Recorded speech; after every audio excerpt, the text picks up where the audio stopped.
Welcome, listeners, to another episode of Panel Pals, the comic book podcast for thinkers. We're your hosts, Jack Stewartson. And Diane Hitchings. Happy Canada Day, Diane. Ooh, that's when this is coming out. Yay, good to know. Because we, record them so ahead of time. And it's always like, oh yeah, this isn't coming out tomorrow as of the day we're recording it in May. Yes. We backloaded a little bit. Nonetheless, appropriate for today's subject, but I thought I would have an opening question to pose us. What is a piece of Canadiana that you are thankful for? Do we want to talk specifically art-wise? It could be whatever. It could be healthcare, it could be the light bulb, or it could be a movie or an artist or whatever. Healthcare is nice, but I would probably talk about art-wise. I'm going to say thank you, Tragically Hip, for existing. Shout out Tragically Hip. I love the Tragically Hip. Every time I talk to someone and they either don't know who the Tragically Hip are or they don't like the Tragically Hip, I'm like, okay, you're not Canadian, I guess. How? Get wrecked. Yeah. No. My beloved. Sometimes we'll put just a Tragically Hip playlist on at work, and inevitably somebody will change it after a few hours, but that's their fault. They suck. Man, I could listen to your favorites on loop. I mean, Phantom Power, that's my namesake. That's the namesake of my handle. Like, oh, I did not put two and two together. Love that reference. I would have, I never would have guessed, but very cool. Oh, what a serendipitous little fun fact to learn today. I was going to shout out, I've shouted them out on the podcast before, but I was going to shout out Matt Johnson and Jay McCarroll of Nirvana the band. Great piece of Canadiana. The movie is the most Toronto movie of all time. Love those guys. Shout out. Yeah. No, I would say Canadian art has definitely its own flavor, very specifically. I took a history of Canadian art class in university. And you can really tell the difference. Yes. Is it partially because Canada is like, no, we're different than the US? And then they do some random shit and you're like, okay, kind of. Yeah. It's a mix of sober humbleness and scrappiness, I find. I took obviously I took film studies. I took Canadian film classes, both French Canadian and English Canadian films. And that's the thing that we noticed is it's not the same national pride, but there is like a hungriness here that I think is different than in the US. Mm-hmm. And I would say if Canada does have some national pride, it is not as cringe as the U.S. national pride. Certainly. I would say sorry, U.S., but I'm not sorry. Get wrecked. Sorry. Sorry, not sorry. Classic. Yeah. Switching gears, today our subject, one of my absolute favorites, something I knew we were going to cover on the show since the beginning of the show, since before the show existed, Darwyn Cooke's DC The New Frontier. Diane, do you have any opening remarks? Have we read something by this artist before? We have. We read on our crossover episode. The Batman one. Yes, we read Batman / Spirit. Yeah. Because I was reading this, I was like, this looks familiar. And I was like, I think it's that one. I think it was that one, but I had to just double check because I didn't want to be like, oh yeah, wasn't this the same artist who did that Superman thing we did? No, I know there's a difference. Yeah, he did some stupid cape stuff. I don't know. No. I could tell that we've definitely, and I remember in that episode you talked about your love for this specific artist / author. Yes, yeah. my favorite cartoonist, bar none. Oh. And we'll get into that, and maybe we'll get into that throughout the episode. It's bittersweet, but yeah. You ready to go? I am. Okay.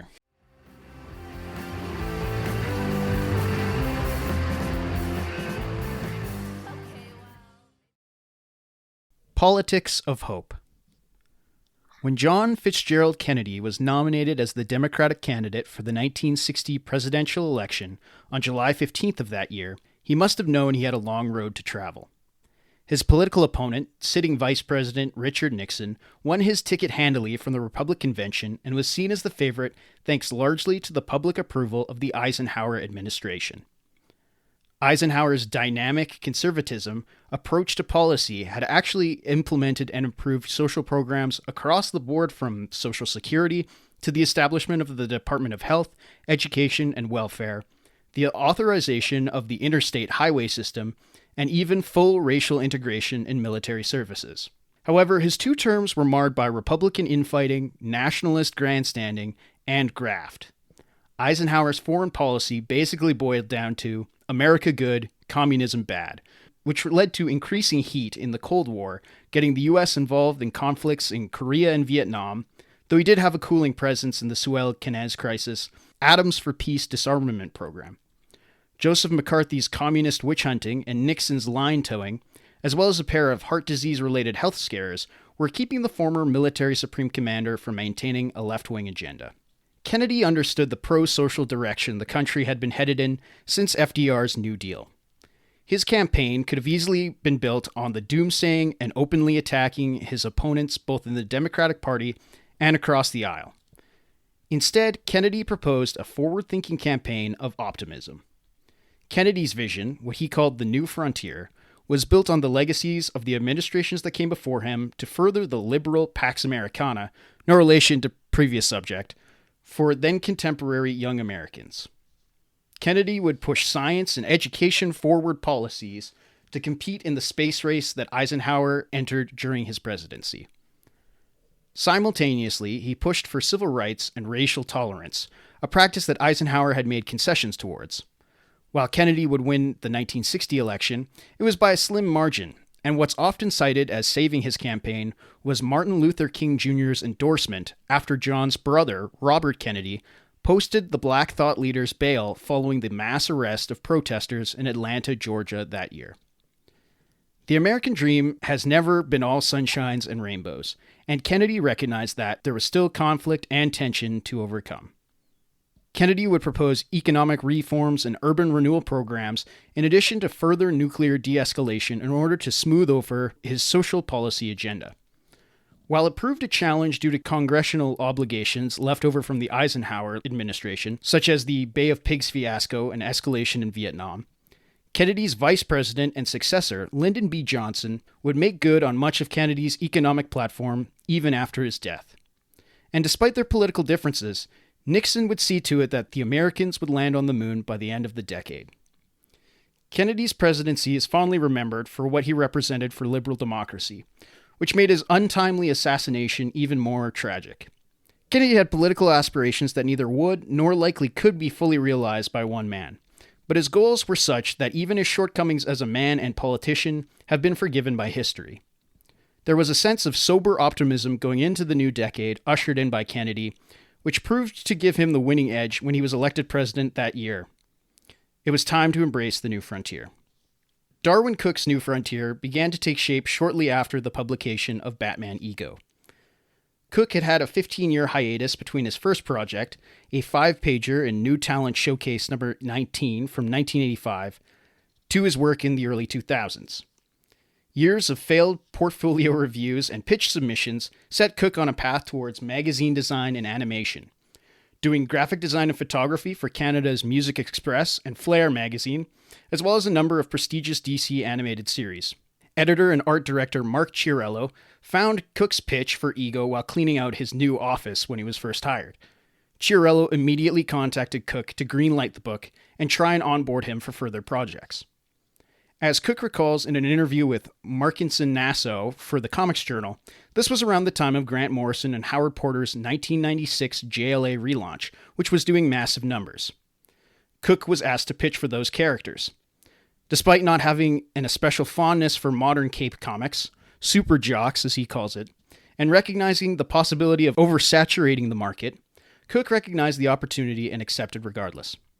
His recourse was to develop a period piece set in the 15 years between the Golden and Silver Age of comics, right before the establishment of the Justice League of America.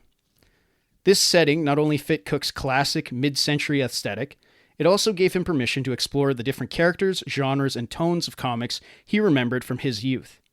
This proved to be a challenge both in terms of research and on an editorial level, as Cooke's approach, while often chronologically and internally consistent, contradicted then-established retcons within the DC canon. It wasn't until publisher Paul Levitz was reading a revised pass of Cooke's script that Cooke was given explicit permission to break continuity and tell that wonderful story he initially pitched. Released as 6 64-page single issues in 2004, The New Frontier follows a dozen classic DC characters in the years following World War II, leading up to the election of JFK and the formation of the Justice League in 1960. The story changes perspective in Pynchon-esque fashion as each character confronts their personal insecurities during the social upheaval of the 50s until all of them converge to battle a psychic primordial evil known as the Center. By reframing these characters in their original context, Cooke successfully humanizes them without delving into cynicism or irony. Cooke isn't shy about showing the disaffection present in mid-century America. Racism, bigotry, and popular paranoia are equal antagonists to the Center to his heroes. The Flash, Green Lantern, and Martian Manhunter in particular are all given self-doubt in the face of a postmodern cultural milieu. Where Cooke's interpretation differs from other gritty superheroes, however, is their ability to overcome their trauma and complexes.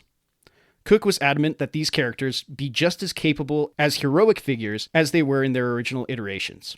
As he states in the afterwords to Volume 2 of The New Frontier, they are, in the best sense of the word, childlike. It is the very essence of the term superhero, an imaginative fiction that is better than real, constructed to help you, in some small way, to develop your own youthful imagination and value system. The art and design reflects this youthful, optimistic tone, with Cooke opting for a style reminiscent of his work on the DC animated series, as well as paying homage to comics pioneers like Jack Kirby, Harvey Kurtzman, Alex Toth, Joe Kubert, Mike Sekowsky, et al. Cooke opts for 3-panel widescreen page layouts, both giving a more cinematic scope and a manga-esque pace. It serves as a response and countermeasure to, heavy air quotes, mature, gritty cape comics ushered in by The Dark Knight Returns and Watchmen, without being about being a response. Just as Kennedy's New Frontier was promised to young Americans for a better, more exciting future, Cooke's New Frontier promises a brighter alternative to the comics medium's oversaturation. It is unpretentious in its handling of the subject matter, albeit certainly saccharine.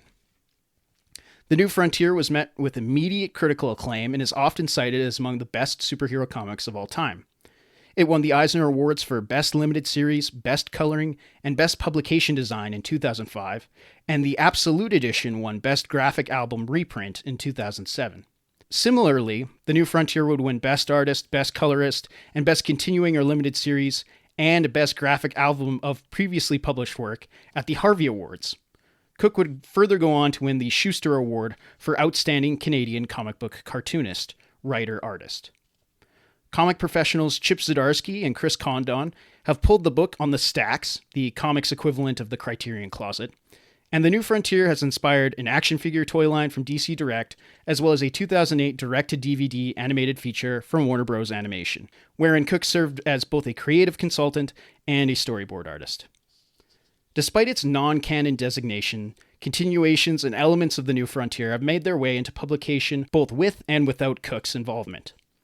The third issue of the 2005 artist-driven Solo series, spotlighting Cooke, features a King Faraday story set before the events of The New Frontier.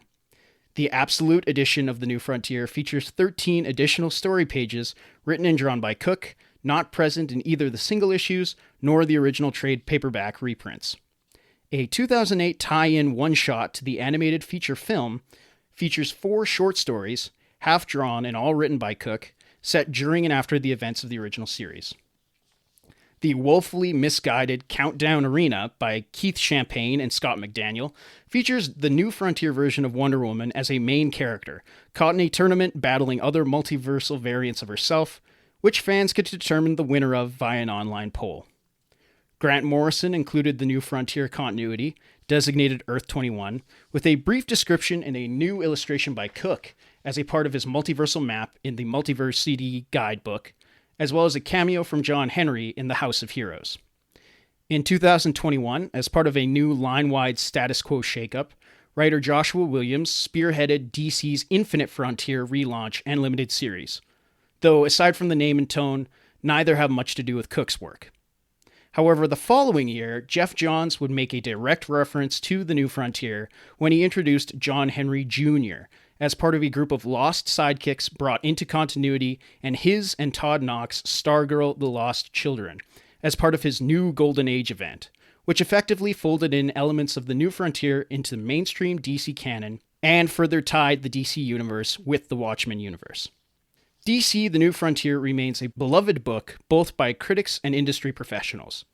Former Wildstorm DC editor Scott Dunbier tells an anecdote that despite Alan Moore's soured relationship with DC, he would still receive comps from the company's mailing list. Moore would threaten to trash anything he received from DC, save for issues of New Frontier. It's perhaps this silent approval which inspired DC to approach Cooke to spearhead the Before Watchmen project in 2012, which Cooke would contribute to the Minutemen and Silk Spectre miniseries, considered by most to be the best of the prequels. Does DC: The New Frontier make good on Cooke's promise? Does it succeed as superhero reconstruction? Is it just boomer slop? Do we participate in a politics of cynicism or a politics of hope? Barack Obama. Diane, how do you feel about DC: The New Frontier? Do you want to guess if I liked it or did not like it? Oh, I really hope you liked it. Yeah, I liked it. Yay! Yay! Yes, no, I really liked it. It was good. Yes, I remember you saying before I started reading it, you were like, you said two things. That it was one of your favorite things, and also this is not the original way it was, like, made as, or whatever, however you phrased it. Correct. And I was like, oh, interesting. Is that because, like, this is the paperback and it's all in one version? Yes. So, for reference, listeners, we're reading from multiple different versions of the New Frontier. Gotcha. Diane is reading the compact edition of the New Frontier, which is a format that DC started publishing, I think, late 2024, which is to compete with the manga market. So you're reading a around tankobon-sized collection of the original, as I understand it, the original issues.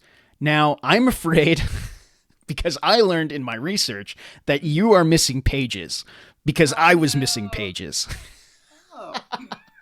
I was reading from the reprints of the original 2007 trade paperbacks. Mm-hmm. And then I heard that there were 13 missing pages, so I had to rush order the deluxe edition, which includes Oh no. the 13 pages that were printed in the Absolute Edition, as well as the Justice League: The New Frontier special, which I already had. Mm-hmm. And I also have the solo issue, because I'm a freak and I have to own everything by this guy. Of course. Don't worry, that makes 100%. Now, I can quiz you. Yeah. Well, yeah, what pages am I missing? So, do you have the sequence where the Suicide Squad and the Challengers of the Unknown go back to Dinosaur Island? And what would they find? They find Cloud's note. Like on the wall? Yes, and they Written on the find wall. that the island is alive, and it explains why one of the Suicide Squad members goes crazy. Yes. I mean, Okay. This does have... They go back, and they see that there's a thing on the wall, and they're like, oh, it's alive. What does that mean? And then I think a dinosaur breaks through the wall. Yes, correct. So something? you are Yeah, not missing pages. Good. Oh, really? So I have all of them? Do you have... Now, maybe you don't have the special, though. Do you have... it's a story where Superman is hunting down Batman for the first time, I don't and think Wonder I have Woman that. intervenes. No, I don't think that's in here. Okay, no. so you're missing the special, which is okay. It's Remember that. not necessary. It explains one plot point, but Mm-hmm. it's mostly just for fun. Okay, good. I am glad that you're not missing the Absolute Edition pages. That's good. Okay. Yeah. When you told me that this was not the format that it was originally published in, what I kind of assumed was this is, like, the page size is smaller Yes, than correct. it was originally published in? Yeah. And then I also assumed that meant that they just kind of rearranged panels. But that's not true? I don't believe so. Maybe they might have rearranged lettering. How easy is it to read? Oh, it's easy enough. It just sometimes, like, the panel that tells you what the chapter name is not at the top of the page, so I thought maybe it'd be like the middle panel. But that is that's intentional. Okay. No, that is intentional. Because I was approaching this thinking, oh, they made it smaller, because obviously this is an 8.5 by 5.5, I think, size book, which is smaller than most American comics are published at. So I just kind of assumed they did a similar thing, where, like, have you ever read a hard copy version of, like, a webtoon? Yes, I know what you're talking about. And it's like, you can tell it was not intended to be in that format. So when I was reading this, and I was like, no, everything makes sense. They did a really good job. But no, I think it's just they made it smaller. They just all the panels are the same. Yeah. Okay, that makes sense. Yeah. So I was like, oh, because you were like, oh, it's a different format. I was like, ooh, exciting. I can't wait to see how different it is. It's just smaller. And it's also just it's in it. And it's thick. It's a thick Yes. book. And I think yours is on maybe a toothier paper stock too. Am I right about that? It's uncoated paper? Yeah. Okay. And I was just like, did you give me this one specifically because it's like the size of a manga? Or close to? I was curious to see if it would change your reading. Like, this isn't the first time that a company has tried to mangafy their own work. Mm-hmm. And usually it doesn't work. Marvel has a similar label, which I think they call Marvel's Finest, and it's a similar size, but for one thing, it's more expensive because they use different paper, which in my opinion is shittier paper, but technically it's better paper. And I think the way that they shrink the pages is different. It looks worse. So I'm glad that the DC Compact Edition, it works. The system is working, at least for this example. Yeah. I mean, I wouldn't say it's like a manga because, like, it's bigger. Like the page size is still much bigger than most manga, except if you're getting like a special edition of something. Right. And especially bigger than how things are printed in the original Japanese, because the original Japanese volumes are quite small. To me, this was more like reading. I was just reading like a paperback novel. Gotcha. Which I do like because I think this is easier to hold than like normal American comics. Especially, I don't like holding floppies. They're like, they flop around too much. I don't know, maybe I just have dumb baby hands. So it just makes it hard. But like, no, I think this is a very, very readable. I like how it feels in the hand. Yeah, no, I liked it. Good job at printing this. I liked it. Good job, DC. Now, having known that, maybe I wouldn't have rush ordered the deluxe edition. Yeah. I would say just pick up that paperback size. Yeah, but like now you have the deluxe edition. Are you upset that you have the deluxe edition? I mean, I'm glad that I have the missing pages I didn't know about for when did I first read this? When I was 10. So going on 19 years of not knowing that I was missing plot. That's awesome. Yeah, how exciting. Cool. So you read this when you were 10. Tell me about your experience. Have you read anything else by Darwyn Cooke? Obviously you liked superhero comics. Did this like blow your mind and change your trajectory of your life? In some ways it did. My familiarity with Cooke would have come from the cartoons. He's most notable for doing the intro sequence to Batman Beyond. He like directed and designed that entire sequence. So like I was familiar, quote unquote, with Cooke's work. My local library had the first volume of The New Frontier. So when I was old enough to go to the quote unquote adult graphic novel section when I was 10, I went to that one over something like Watchmen or Sandman because it had Batman and Superman on the back cover and the front cover. Also, I feel like a 10-year-old would open up Sandman and be like, actually, no thanks. I don't like this. Yeah, yes.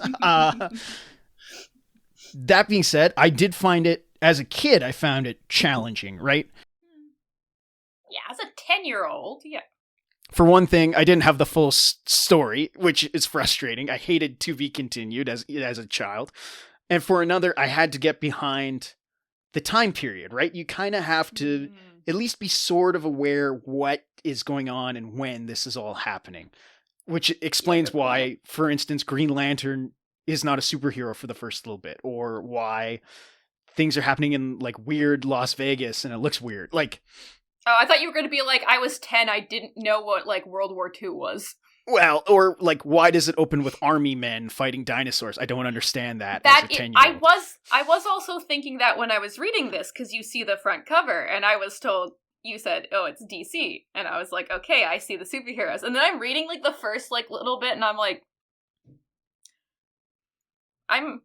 like, okay, so when does one of these guys do when do superheroes show up? Exactly. Which isn't a bad thing. I was just confused. Later on, I would, grow up and I would keep taking it out of the library. For one thing, I would keep taking this one volume out of the library because I was fascinated by the art. And for another, I kept growing my breadth of knowledge, both of modern history and the DC universe, and how these two things converged through this one book is incredible. It's an incredible feat, at least in my opinion. Everything is a reference. So if you have questions, maybe I can answer them. Everything is on purpose. I presumed. I was like, there is a lot of this I am probably not getting, especially the minutia of it that I'm not getting as someone who is not a hardcore DC fan. But that's fine. Even so, it was still enjoyable. Also, I know enough to know what the civilian names of most superheroes are, so I could tell which character was going to be which. So at least I had that much. And Cooke does a decent job of iterating what the premise of the book is and explaining the context. Especially very early on. There is a Watchmen-esque newspaper article which explains the status quo, followed by sort of a montage sequence that explains, like, what's going on, why you saw soldiers fighting dinosaurs. He's very upfront with his storytelling. He's not holding anything back, which is refreshing also. I probably liked that a lot when I was a kid, too. Yeah.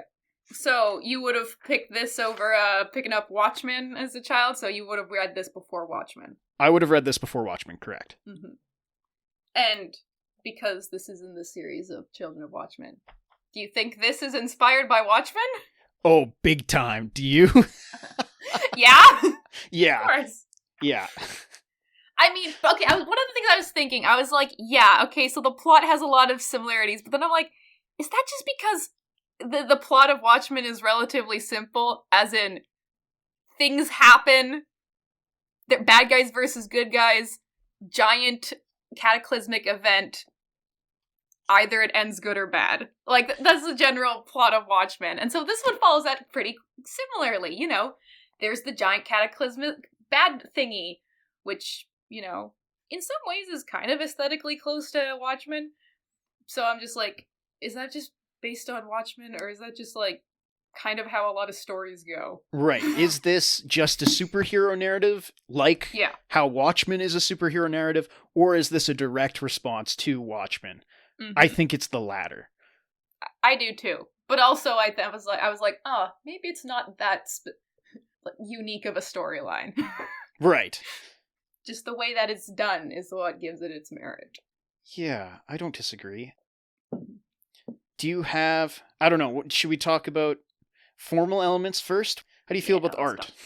I will say, after I read this, I was chatting with my sister on the phone, and I was telling her what we were doing for the podcast this week, and I was like, so Jack told me this is one of his favorite things, and that makes sense, because I can see while reading this, like, all the places you've taken inspiration from.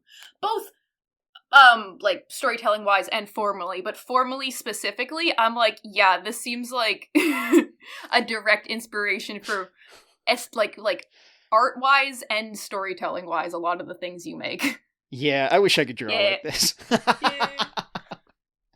Now it makes a little bit more sense to me, like, because, like, I always find it interesting, like, why people draw the way they do, and now I know exactly why you draw the way you do. Because Darwyn Cooke draws like this, Yes. And because there's a lot of things that here are very similar, like, what's a more, like, legit way of saying the vibe of how people look is very similar to how your art is. Sometimes there are panels or, like, characters where there is no, for example, line on the side of the face. It's just differentiated by color. And sometimes your art does that. And I'm like, oh, because it always confused me. I was like, I don't know how you manage to color things the way you do, because you don't always color inside the lines, I guess. Right. But, for example, if you look at some of Darwyn Cooke's art, there are no lines.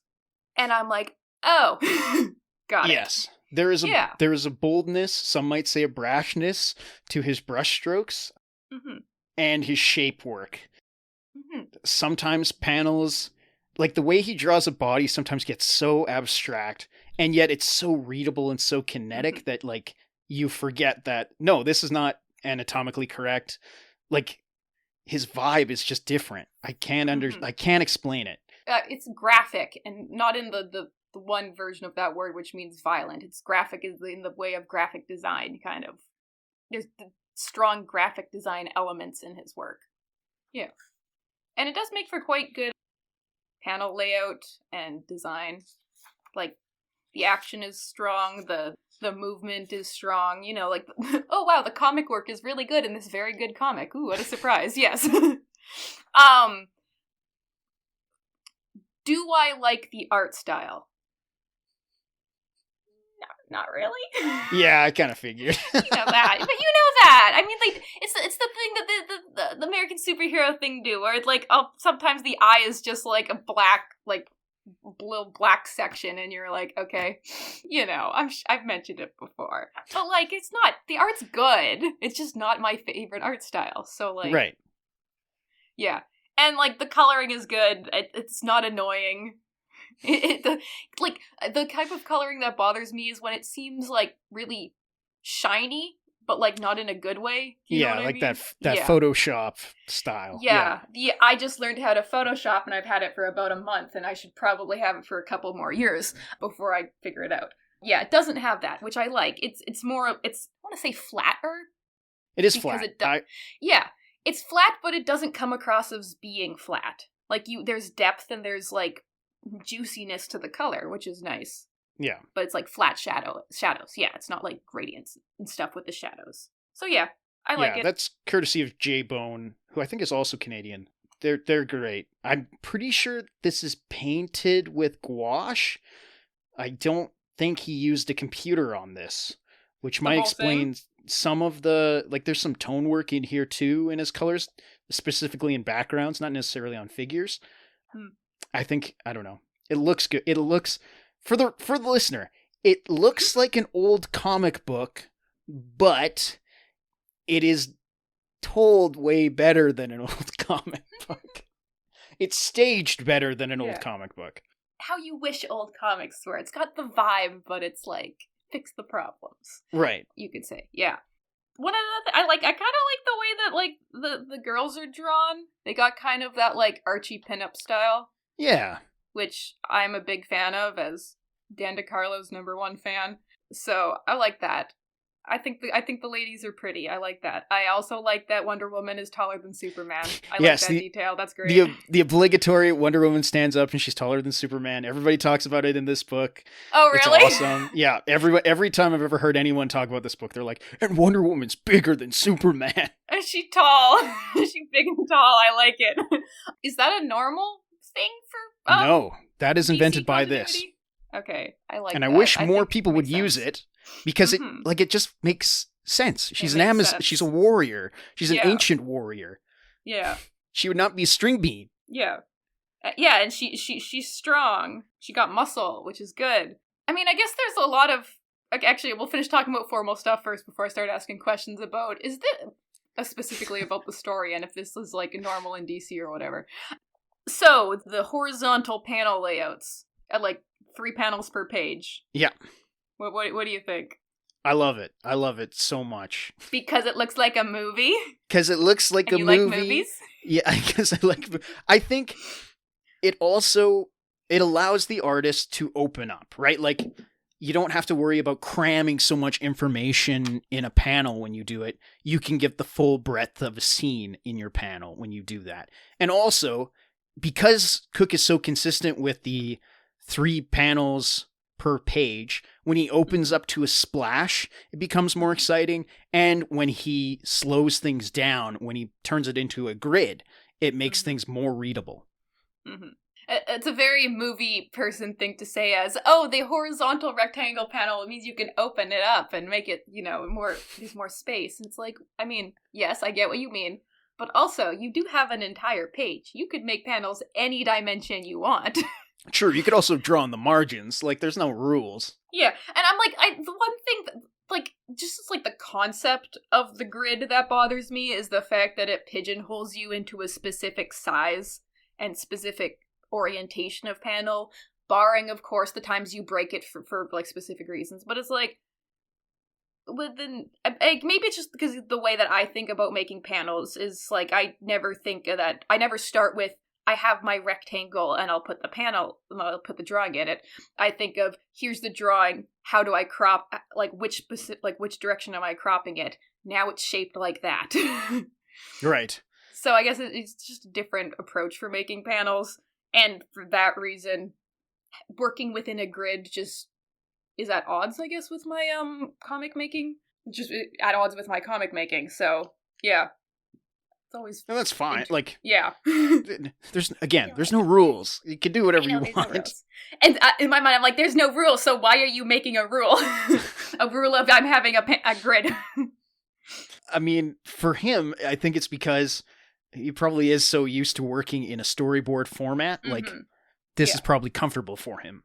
Yeah, and it works to his favor. Yeah, the panels are nice to look at. They're well laid out. You got foreground, middle ground, background in most of them, and great perspectives, great motion. Yeah, it works. I don't like grids though. Yeah, fair enough. Totally. But other than that, other than the fact that I was like, it's not my favorite art style. It's in a grid. Those are like my main problems with it, which are just literally that's a me problem. That's not an actual problem. That's not an actual problem. It's just a me problem. Should we talk about scripting then? Sure. Or no, you know what? I have one more thing to talk about in terms of art. I am so fascinated with deco design and that futurist 50s aesthetic, like space age aesthetic. Yeah. And Cooke is too, and it looks so pretty in this. It's nice. Yes, agreed. It's really nice. It's a great aesthetic. I wish my house looked like this. Yeah. You're like, I want it. Yeah, you're just like, yeah, it reminds me of the design in, I don't know, The Incredibles or just... Yes.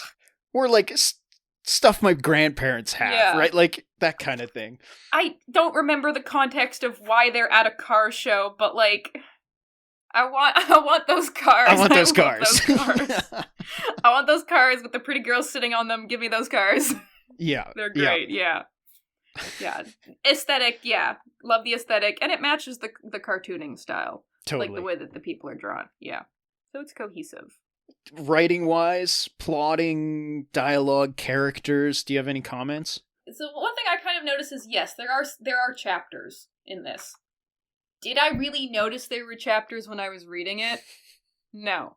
And I like that, because then it made it easier to just read it. I read most of this in one sitting. I read the entire thing in one day. I read most of it in one sitting. And so the way that it flows and the fact that it doesn't have any or much for hard chapter divides make it really easy to just keep going and consume more of it and keep going. And then all of a sudden the sun is setting over the horizon and you're still sitting on the porch and you're like, oh shit, I haven't looked at my phone in 2 hours. I missed 3 calls. Oops. Yes. Yeah. So I like that about it. I like it when there's not super distinct chapter boundaries, because that's kind of how real life and real stories go. Can't really fit them neatly into little chapters. Totally. And it flows better. I like that. Even though, yes, there are actually chapters. I just did a very good job of missing the chapter panels, even though they're just black panels that have words in them. I'm like, okay, I'm gonna keep reading. So I like that part of, I don't know if that really counts as scripting. Again, the way things are written, I'm like, I now understand why Jack writes the way he does. Because he's living in a Darwyn cookbook. Kind of, yeah. Kind of. Yeah. It's emulating a style from the past, the writing. Yes? No, I disagree with that. This is very What? modern. It's not? This is you ever read Gravity's Rainbow, Thomas Pynchon? No. The way that Cooke is jumping between perspectives all the time is more like a modern American novel than it is a classic comic book. Yeah, sorry. I meant specifically the words that are chosen, there's someone here is saying, shut up, fruitcake, you're scaring the kid. Those are not words and sentences we would use in nowadays. That's what I mean. No, that is anachronistic. Choice. Sorry. That's also not comic book either. That is, he's taking that from noir novels, hard-boiled fiction. Yeah. Yes. Not at all how anyone talks in the real world. Well, sometimes. Yeah. If someone was like, you know, acting this out, they would talk this way because they're reading this script. But like, yes, that's what I meant. Yeah. No, like the way that things are actually written is obviously different than how it was in old comic books. But I mean, like, the word choice is like, yeah, it's trying to emulate something in the past. Right. And in Correct. this case, the noir novels. Yeah. So, like, I mean, like, that's kind of like, I mean, personally, for me, that makes it hard to take seriously because, like, no one has ever talked like that in the history of ever, but, like, your brain knows it's, like, from the past, so it helps you put yourself that, yes, this is happening in the past, which is helpful. Yes. So I never, at any point in time, I was reading this and I forgot that it was happening in, like, the 60s or 50s or whatever. Like, never was I like, oh, wait, why don't they just, like, use a cell phone? Because cell phones don't exist. This is happening back when they were like, ooh, let's go to space. Yeah, so that helps to keep you in the setting and not accidentally drift out of it into, like, the current time. So I like that for that reason. I'm not a fan of that type of writing, partially because of how unrealistic it is. As in, no one's ever spoken like that ever in real life. I mean, it makes sense when it's John Jones talking like that, because he learned it from because he's an television. alien. Yeah. So that's funny. But, like, the thing is, like, when he's talking, it's like, it's not that much different than how the other people are talking, so it's like... Yeah, so I'm like... I mean, if everybody's talking like a real people, and he was talking like that would be... You'd be like, now I see it's kind of weird, but... I won't complain too much. Yeah, I get what you're saying. I think it's more in his... Like, John is alien in his character compared to everyone else, rather than how he speaks or talk. Like, John is not an idiot. He's not, like, accidentally mixing up words. He's a psychic alien adult who understands context. It's just that he has a sense of right and wrong based on our fiction, which so fundamentally pounds that into us as a system. Whereas regular people can be corrupted by grift or graft all the time, right? Like, that's what makes him alien to Slam or Batman or whoever. There's this, it says here, you see, that's John. It's all blast this and by gosh that, corny as a comic book. That's everything about that's everybody. This, though. That's every. Slam is also corny as a comic book. Yes. Yeah. His name is Slam, for God's sakes. Yeah. So when I read that, I was like, yeah, but that's how everybody's talking. But, like, I get it, haha. Yeah, you know, it's corny like a comic book, haha, you're a comic book. Yeah. I get it. But, script-wise, storytelling-wise, good. Yeah. I didn't think much of it was too rushed. I think for, like, it's a lot of story to fit into 6 times 64 pages. It's around 400 pages, yeah. There's some things, sure, I'd like fleshed out more. Some things obviously there's some stories I don't care about. Like, some characters I'm like, okay, whatever. Can we go back to the ones I like? And potentially characters I like that didn't get as much story time as I would have liked them to, but whatever. Let's get into that. Who's your favorite? What's your favorite sequence? Who's your favorite character? What's something that you could skip? Yeah, I like John Jones. I am not especially familiar with the Martian Manhunter, right? That's correct. Yeah. Yeah. I always get confused because I'm like, well, how is he a manhunter? Well, at least in this story, he wasn't very manhunter-y. That's an old word for a detective. Gotcha. He is a Martian Manhunter. He is a detective. Yes. That makes so much more sense. I was always under the fact that he thinking that, like, he was going around, like, killing a bunch of people, and I'm like, people. Yes. And I'm so confused because I'm like, that doesn't fit the character, but I won't question it. Thank you. That makes a lot of sense. I'm not super familiar with the character. I watched, when I was young, there was a TV show, and it had Justice League characters in it. And he was in there. It also had, like, do you have any idea what I'm talking about? I think it also had, like, Hawk Girl or something in it. Oh, Justice League. Yeah. Yeah, I remember watching... Which Darwyn Cooke worked on. Yes, because it looks kind of like this. I was like, yeah, that is the extent of my knowledge of some of the Justice League characters. Also, I finished reading this book and I was like, wait, where's Hawk Girl? Or is that not a character that shows up very much? No, Hawk Girl is a real character. She's a Golden Age character, so she would have gone the ways of the other older characters. Like, they reference how Captain Marvel just retired after they started hunting superheroes. She probably would have done the same thing. Okay, that makes sense. Yeah, so anyways, in this story, like Martian Manhunter, one of the best characters. He wasn't one of the characters who was introduced and I knew exactly who he was. Like when they were like, yes, this character, Hal Jordan. And I'm like, I wonder which one this is going to be. Or they just show me Superman and I'm like, I wonder who this is going to be. I didn't know generally Martian Manhunter's backstory. Is this always what his backstory is? Or was this like a made up for this? It's pretty damn close. Okay. Admittedly, he's given a little bit more pathos than he was in his initial origin. Yeah. Sometimes the origin is, just like in the Justice League cartoon, he's the last of the Green Martians. He's the last of his race. And so coming to Earth is both a boon and also it's an end to his loneliness. They don't go into that in this version. He's just transported from Mars to here and he's stuck. He's stuck as the only Martian on Earth. Yeah, no, I like his story. His story's good. I don't really care about the Flash. Oh, sorry. I mean, you're not the only one. This is probably the best that Barry Allen, like this version of the Flash, this is the most interesting he had been up until he died, like 30 years earlier. Like, Barry Allen is not a very interesting character. Yeah, and I don't really care about his story. Oh, he's the Flash, and also he has a girl. Okay. Cool.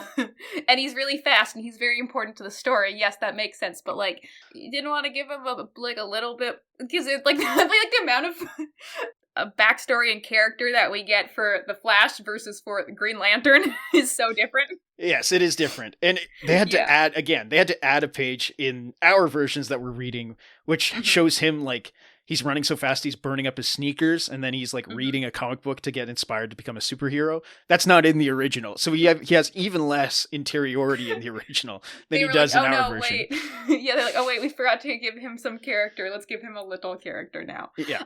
In that regard, I don't really care about Hal. Like, really?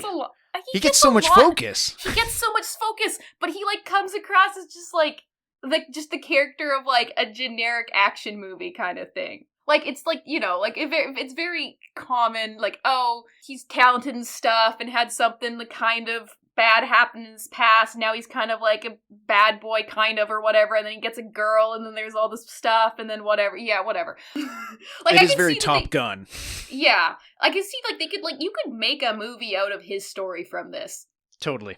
And I say that, like, derogatory. Yeah, it's just, I mean, like, maybe it's because he spends most of it not being a superhero that I'm like, okay, maybe we could spend some time with the other superheroes. Can we give Wonder Woman a little bit more time, please? Yeah, I mean, that's fair. There are some very prominent cuts or shortcut, like Aquaman gets maybe 3 pages of real estate. I know. I understand there's supposed to be more that got cut from this book, and we'll talk about maybe why. You get introduced to Aquaman, and I was like, wow, I hope no one reading this has Aquaman as their favorite character. Oh, believe me, nobody does. Oh, I know. Yeah, I mean, like, there's also, like, a lot of characters in this that I don't know, and it's either, I don't know if they were invented for this, or I don't know these characters because I don't know a lot of DC characters. Like, I mean, Hal has a girlfriend. Is she a character that exists? Yes, okay. And she's in the original Ferris Airways as her company. She's in the original Green Lantern origin and comics. Yeah. Oh, is this like a relatively normal origin story for Green Lantern? Pretty much everything except for the center is not invented for this book. It's pretty close. Nice. Okay, because that was going to be one of my questions. Was like, how much of this quote-unquote stays with the general continuity? Because I know there's a lot of origin stories for superheroes because, you know, feels like about every 10 years they get a new origin story. Yeah. So I was just wondering, like, how much of this was origin stories that already existed or how much were made to fit this story? It's pretty close, and anything invented makes sense in the context, right? Like, Hal is never explicitly explained that he was a fighter pilot in Korea in the original comics. But if you were a test pilot in the late 50s, early 60s, you probably had a military career, which means you probably were either in Vietnam or in Korea. Mm-hmm. Stuff like that. Stuff like Wildcat's fight with Cassius Clay, Muhammad Ali. Like, Wildcat being the champ, heavyweight boxer of the world, he probably would have fought an up-and-coming Muhammad Ali. Probably wouldn't have won, but it's a comic book. He's a superhero. I'll give it to him. Yeah. Okay, then I'm very impressed with how Cooke was able to take all the pre-existing origin stories and make them work all together. Very, very nice. I'm impressed. Very cool. I mean, I love all these characters. Even Barry. Like, this is the most interesting Barry has been and ever will be, in my opinion, as a character. I like that even though he is probably the most powerful of the superheroes, he has a lot of self-doubt, especially when it comes into the climax where it's all on his shoulders to shrink the center. Again, you don't see that in the original comics. You don't see that now where Barry's so fast and he has to run a little bit faster in order to beat the bat. Like, that's so boring. This is much more interesting. Yeah. I think Aquaman would have benefited for a little bit more page real estate. You mean more than 3 panels? More than 3 panels. There's a cut sequence, and you can find some of the art online of Aquaman when he first rescues Clark, Superman. Mm-hmm. They have a discussion in Atlantis about, like, what it means to be human or whatever. And in Cooke's own words, he cut the sequence because it felt too gay, like it was too homoerotic. And I'm like, no, leave it in. It's okay. No, leave it in. Leave it in. It's okay. I mean, come on. It's fine. These characters are camp. Cut the gay? Yeah. Like, I was gonna say that feels like it would totally ruin the pacing of the climax to do that. I think he also mentioned that, right? Like, he only had a certain amount of page real estate, and I mean, some of the stuff is incredible. Like the sequence where they're flying into the center and like everything gets all topsy-turvy. It turns into like a weird psychedelic Kirby Ditko universe. That's amazing. You want to give that as much room to breathe ever. Yeah, I really like that. I was like, this is nice. Speaking on that, I love the inclusion of all the obscure characters. I love the challengers of the unknown. Like Ace Morgan is such a cool... He's never been cooler. Actually, no, there's a Jeff Loeb comic that's pretty good with the challengers. Anyway, he's never been cooler. The original Suicide Squad, everybody talks about the super villain version of that team. I love this version where they're all fucked up spooks. I love that. The Losers, the inclusion of the Losers is really cool. Adam Strange gets some cool beats. The fact that he's locked up in Arkham Asylum because no one believes that he's been to another planet is hilarious. I love it all. I love this world. I wish all DC comics were like this. You're like, I wish everything was like this, but do you think that if everything was like this, it wouldn't be special? No, you're right. You need to take in the bad with the good, of course, of course. Oh, also question of, is this a thing that happens in DC continuity all the time or not? So, like, there's that one scene where, like, Diana is dying, or she doesn't actually die, but she gives Superman a little smooch. Yeah. Is that a thing that happens? I thought Superman is like Lois. DC keeps flirting with the idea of Superman and Wonder Woman in a romantic entanglement. Usually it's a sign that you're in some sort of alternate continuity. Like The Dark Knight Strikes Again, they have 2 different love childs, and that's set in like a dark alternate future. New 52, for a couple of years, Jeff Johns had them hooking up. I don't hate it. I like Lois. I like Clark and Lois. Like I like that pairing more. I think Diana, I don't think Diana should be, like, she shouldn't be defined by her romantic relationships, especially not to another superhero. I think that kind of lessens her character in some ways. Especially how, like, in most of the stories, it seemed like she was kind of treating Superman kind of like a little brother. Being like, hey, you want to figure it out? Yeah. Yeah, no, I think you can interpret that kiss as platonic. I don't necessarily think that it is romantic. Mm-hmm. Especially because in the end, after Superman is rescued by Aquaman, he shares a kiss with Lois, of course, right? Like, when he gets save Aquaman, and Aquaman's like, "Hey, yo, is there someone around here named Lois?" Yeah, this guy's been asking for you. Yeah. Like the one panel of Aquaman. Yes. If I were to give another criticism, and this is only because I've read this book so many times, during one of the montage sequences that explains the status quo, they talk about how superheroes were replaced by Task Force X, the Suicide Squad, and the Challengers of the Unknown. Except for the Challengers of the Unknown, they haven't happened yet in the narrative. And I'm like, that's like some weird, maybe that page was written before Cooke wrote the rest of it. Like maybe that would have been scrapped in another revision. But again, I only noticed that because I've read this so many times. I love that state you get to when you've read something so many times and you know so much about it that you're just like, actually, there's this little thing which could be an error. Yeah. And you're like, Yes, I love getting to that Cooke point would say that I'm a nerd for pointing that out, and he's right. Yeah, probably. But, like, it's fun. I love getting to that point of something, because then at that point you're like, oh, I should probably touch grass. Yeah. Oh, yeah. Don't worry, I get that way about many comics. So John Henry is invented for this book for a very specific reason. As you may guess, there were no black DC characters before the year 1970. And that's kind of an issue when you live in the real world. Especially when you're dealing with a book that is dealing with social issues like McCarthyism and the civil rights movement that were coming to a head by 1960. So Cooke semi-invents John Wilson, both based on the folk song, but also there's a character, John Henry. His real name is John Wilson. His alter ego is John Henry. There's a character in modern DC continuity called Steel, whose alter ego is John Henry, and he uses a hammer for a weapon. And he's kind of an interesting character. He's part of Superman's supporting cast. So he's reconfigured this character to fit into his continuity in order to address things that would have been addressed in the real world but aren't in 50s DC comics for kids. And that's admirable. Admittedly, it takes a dark turn and maybe a problematic turn. Like, it does kind of limit his agency by killing him off, but it also gives stakes to the times. That also was not incorrect of things happening at the time. There were lynchings going on in the 50s. Whether the U.S. wants to acknowledge that or not, that was a thing that was going on.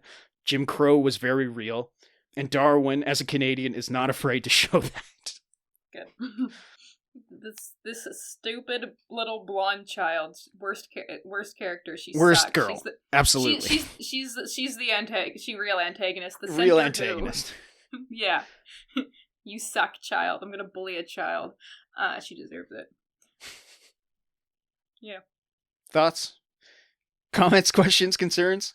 How do you feel this addresses the time period? Is it like, is this boomer slop? I don't think it's boomer slop, because, like, I'm trying to think of the boomers I know, but most of the boomers I know don't, like, really read comics. So this wouldn't appeal to them. So how could it even be boomer slop if a boomer wouldn't even read it? Because, like, there's too many words on a page and the words are too small and I don't want to read. Sorry. Paraphrasing a single person I know who's a boomer.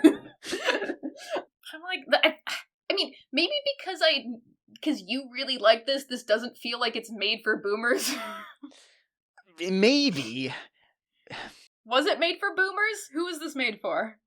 I mean, this certainly aims towards older comics fans, right? Like, clearly, even though Cooke says he's not a fan of this stuff, clearly he is, which is why it's so anachronistic and why it's got all these obscure characters and cameos and references. It's also maybe why it has such a definitive good versus evil conflict in the end. Like, its larger conflict is very simple, even though it does sort of address some of the social issues of the time. This is the part where I talk about Comicsgate again. Are you ready? Oh, yeah. Okay. So Cooke untimely passes away in 2016, I noticed this slightly before the pandemic, around 2018, 2019. Heavy air quotes, thought leaders in the Comicsgate movement on Twitter would cite Cooke as an influence to their apolitical comics. Again, apolitical in heavy air quotes. Yeah, you should have seen the face I just made. Yeah. Huh? Okay. This refers to very specifically some comments that Cooke made regarding the comic book industry and its problems, and I wrote it all. I want you to guess what they latch onto here. Okay. In an interview with David Brothers of Fourth Letter, when asked of DC and Marvel's business model, Cooke states, "Yeah, I want them to stop catering to the perverted needs of 45-year-old men. I want to stop seeing Batman fucking Black Canary. I don't want to hear Batman swearing. And I don't want to see him feeding a boy rats. I don't want to see characters getting raped in the ass. I don't want to see characters who have been straight for 60 years become lesbians overnight because the writer's too stupid or uncreative to come up with something decent. I want to see new characters for a new time, and when the industry of superhero comics realigns its sights to the young people it was meant for, I'll be there with both arms and feet outside." Can you guess what Comicsgate latched onto? They're like, see? No superhero should be gay. Correct. That was the main thing. Now, Cooke would reiterate his statements and kind of in a problematic way in a further open letter saying, "I see this little sound bite making the rounds, and there seems to be some confusion regarding what I have to say. My comment about making a character a lesbian has outraged some, so I thought the following clarification might help. Consider this: after 60 years of being a lesbian, a beloved character is made straight for sales or creative purposes. Wouldn't that be wrong as well? This is my editorial. No, I don't really care." Oh, but the straights have the straights have rights too. When's straight Right. pride? Shut up. Shut up. Back to Cooke. "I think gay characters are an important and welcome part of any contemporary expression. What I want is to see creators and publishers creating new characters that are gay and lesbian, and spend the decades needed creating and supporting stories about these characters. It strikes me as opportunistic and somewhat wrong-headed to take someone else's creation and after decades of established character action, make that drastic a change. I've always believed that if another creator's character can't bear the spectrum of expression I need to reach, then I don't use that character. Find another or create a new one. If you tie my comment into the context of the other things I'm saying, I'm also not sure what the corporate motivation is for such changes. If we look at the reading demographics for superhero comics, this becomes an intriguing topic. Hope this adds some understanding to my point. Feel free to post this around to other sites that may find this of interest. Best, Darwyn." I disagree with Cooke's statements there. I have no problem with turning a character gay or straight, depending on if it fits the story, especially because knowing corporate comics, like the company's not going to support a new gay or lesbian character regardless. Like, you might as well give it some brand recognition in order to have it work in the marketplace. That's just the reality of the industry, I'm afraid. I agree that there should be more new gay characters in all of literature, right? Like, that's not a hard thing to say, No. see, and Cooke thinks that as well. It's just naive to think that any corporate-owned company would actually support that in any meaningful way, right? What Cooke is afraid of, and what he's actually getting at, is he doesn't want to see the fetishization of lesbian characters, specifically lesbian characters in kid-centered comics.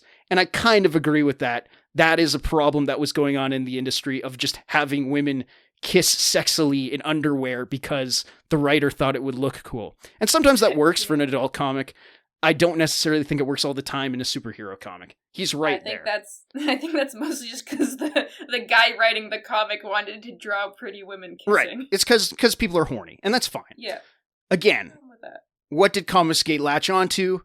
No lesbian characters. We don't want the woke in comics. Slightly relevant comment. Has there ever been a comic book specifically about Wonder Woman and she's a lesbian? I think in current continuity, she is bi.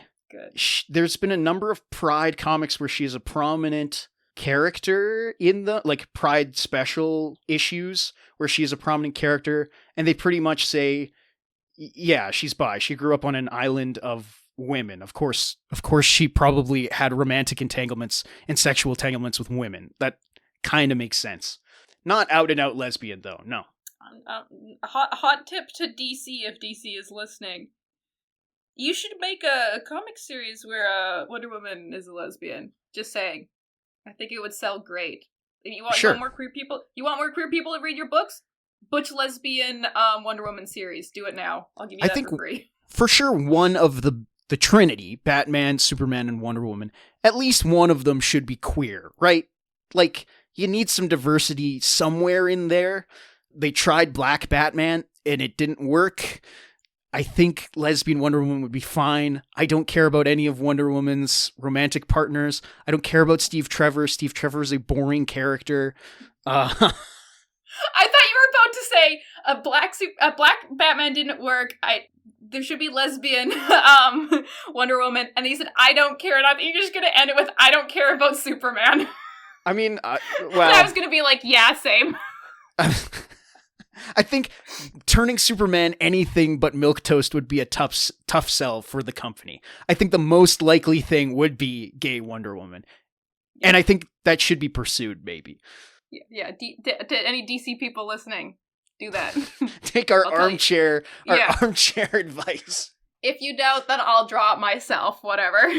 I want to read your Wonder Woman, of course. I should go draw. I should draw a Butch Wonder Woman poster. I would read Butch Wonder Woman. I would too. All right, that's what I learned from this episode. There, comic skate discussion over. Fuck those guys again. Yeah, on the whole thing of like, blah blah blah apolitical comics. I'm sorry, did anyone read this and think it was apolitical? That's the other thing, is like, Cooke is saying something with all of his work. Did they read this with their eyes closed? Yes, he deals with masculine archetypes, but like, he does not, none of his politics align with someone in that camp. No. Like, he's very clearly a progressive, if not just a regular Democrat liberal, or a Canadian liberal, which is like center left. Yeah.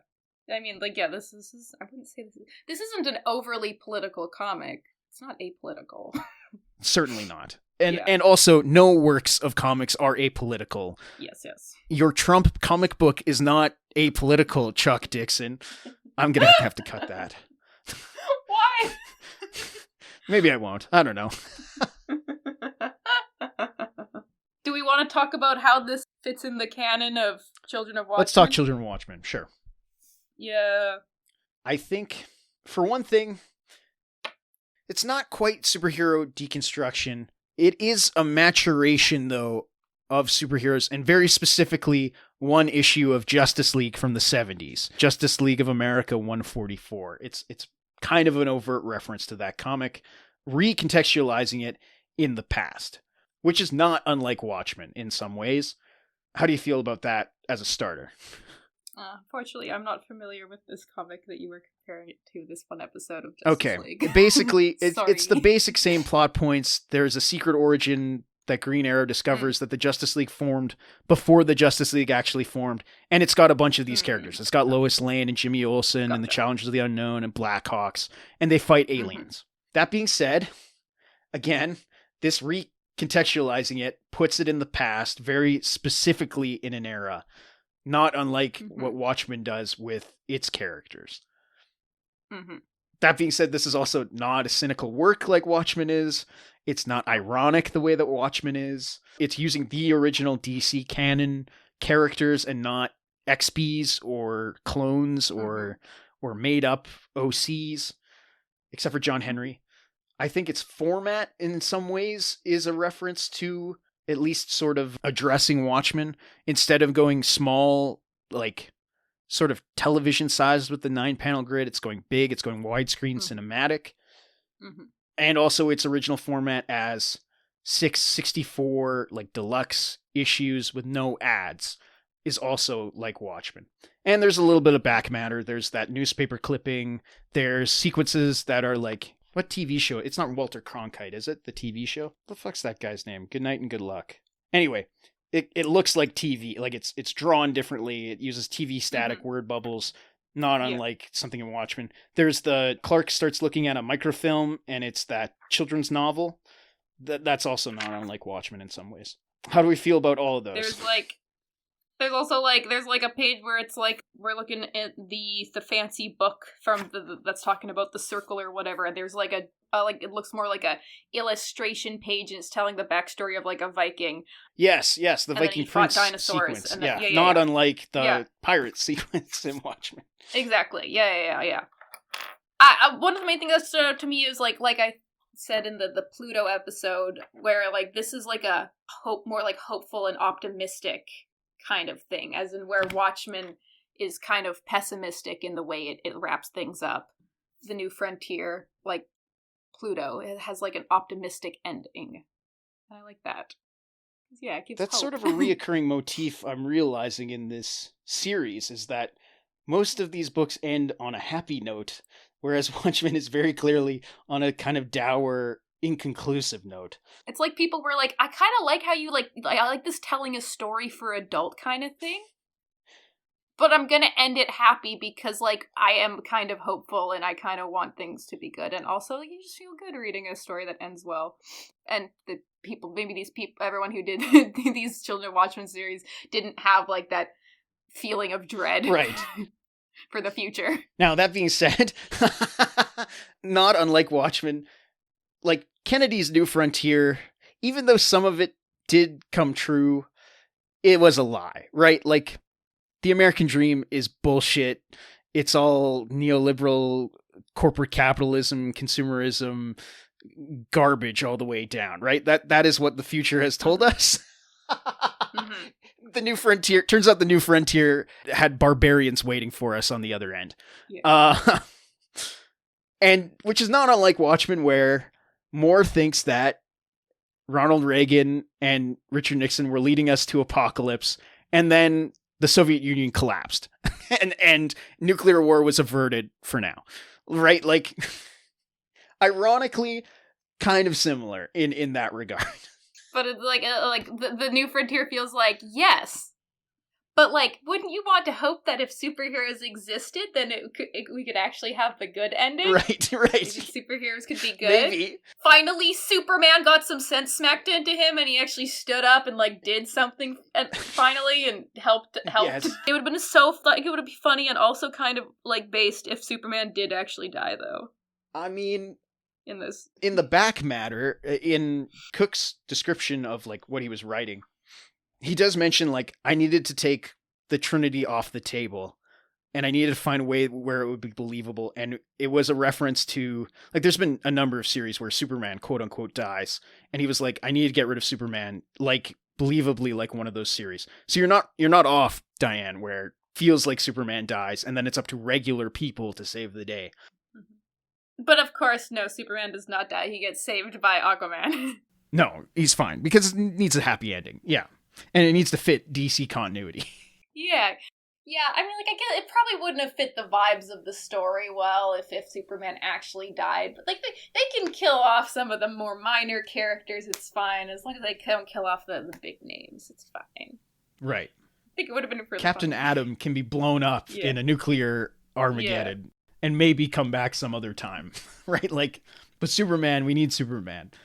Yeah, wouldn't it be funny, though, if Superman finally gets everyone's attention, is look, we can do this, and then he leads the charge, and then immediately dies? That would have been so funny. I mean, that's kind of what happens. It is, but, if he actually stayed dead, then it would have been funnier. It would have been funnier. I don't know if it would have been good. No, it wouldn't. But, I think it's funny. He's yeah, we can do this, and gets blown up. But I'm just looking at comedic value. Yeah. It wouldn't have fit the story as well.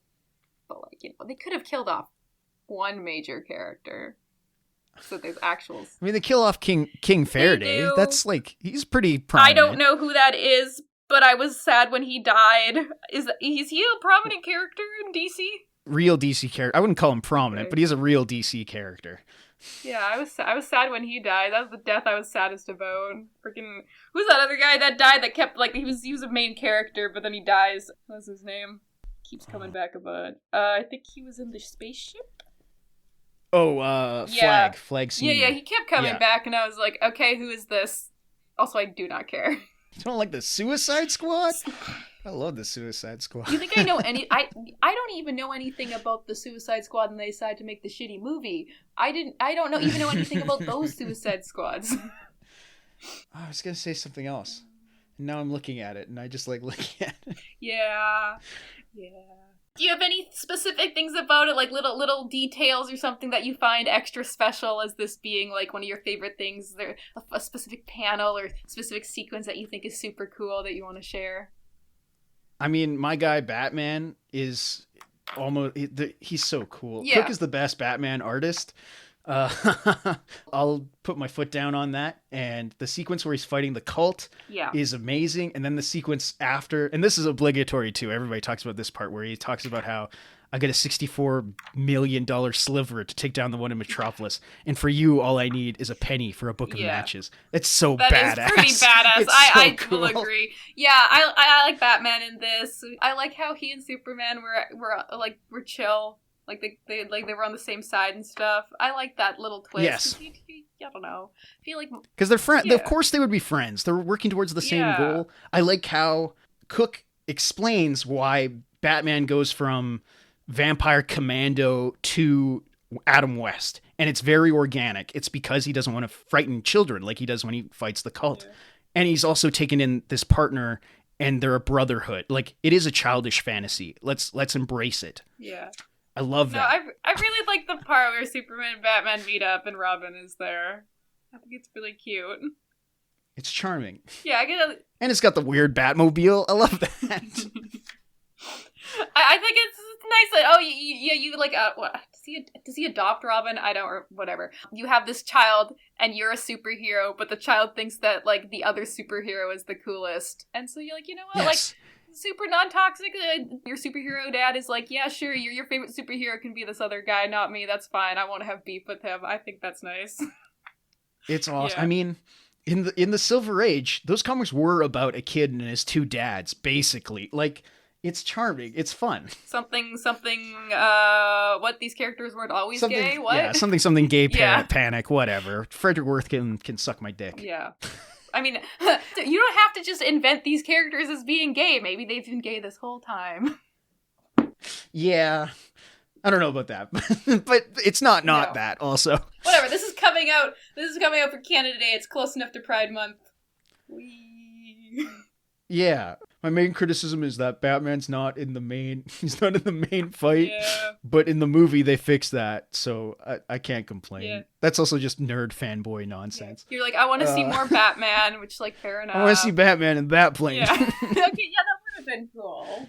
It would have been useful for sure. They could have just put him in the background of one of the wide shots of everybody flying around with the Blackhawks and Green Arrow in his aeroplane.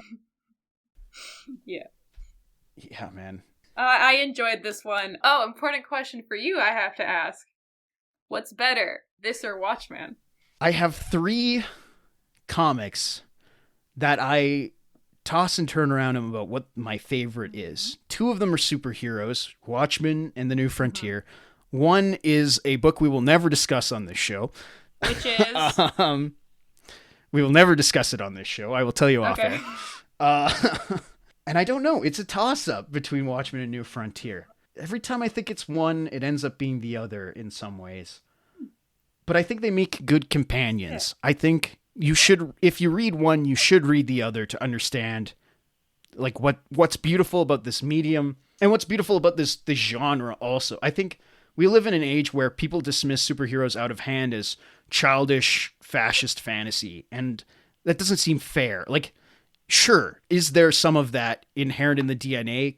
Maybe. Is there also a pro-social element to these characters? Absolutely. And I think that's what the New Frontier represents, right? Yeah. Well, I think in terms of reading, I enjoyed this more than Watchmen. Okay.